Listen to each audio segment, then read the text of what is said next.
Les anges déchus voulaient détruire les hommes. Non. Avec Adam, ils ont échoué, puis est venue Ève. Par Ève, ils ont entraîné tout le monde, mais ils pensaient gagner avec ça. Au contraire, c'était le plan du Père. Ça, le Père, c'était nécessaire que ça arrive. Malheureusement, Ève, elle a choisi un chemin qui, tu vois. Regarde, tu vois la différence. L'éducation d'Ève pour Caïn et l'éducation d'Adam pour Abel. Regarde l'éducation. Un homme sait éduquer un homme. Une femme, elle va éduquer un homme? Oui, parce que tu vois, toutes les profs sont des femmes, mais la partie masculine de l'homme, il l'apprend dans la rue, avec son père, son oncle, son cousin, ces trucs-là. Et Ève, et je veux vous dire autre chose maintenant, un truc qui a rendu le père très triste, très triste. C'était un truc que j'avais même oublié, regarde-toi, la force est partie, j'avais même oublié cette partie. Une chose qui a rendu papa très triste. Et je suis sûr que toutes les femmes ont déjà dit ce mot qu'Ève a dit. Beaucoup de femmes, ça a rendu papa très triste. Et encore aujourd'hui, quand les femmes disent ça, eh bien, papa baisse les yeux et dit « Punaise, il est triste, mais bon, les filles se sont dit ça et l'ont regretté, parce que je vais vous raconter ce qui est arrivé à Ève, une partie. » Quand Ève est tombée et qu'il y a eu la discussion sur la chute, Ève a commencé... Ève était un peu arrogante, elle est devenue un peu arrogante. Les anges déchus l'ont transformée en personne arrogante tellement qu'elle a transmis toute cette arrogance à Caïn. Caïn a tué Abel. Ce que je veux dire aux frères, c'est une chose qu'Ève a dite à notre papa. En face, en face.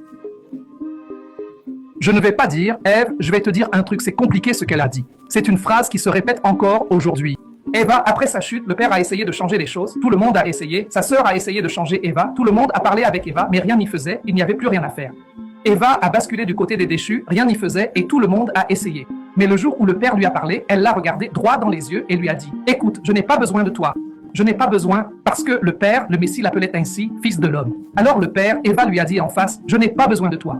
Je n'ai pas besoin d'Adam. Je n'ai pas besoin du Messie pour quoi que ce soit. » Et elle a dit en face à notre père « Je n'ai pas besoin de toi, homme, pour rien. » C'est quelque chose qui vient d'Eva. Aujourd'hui, beaucoup de femmes disent « Je n'ai pas besoin d'un homme. » C'est ce qu'Eva a dit au père, là au début.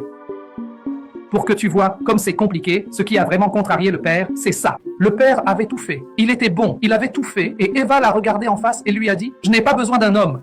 Tu es un homme. Peu importe que tu sois Adam, je n'ai pas besoin de toi. Je peux me débrouiller toute seule. » Et elle est partie, a tourné le dos à son père, disant qu'elle n'avait besoin d'aucun homme, a pris Caïn avec elle et est partie. Et alors, qu'est-ce qui s'est passé? Caïn, avec l'arrogance d'Ève, avec tout le mal qu'elle avait, a tué Abel.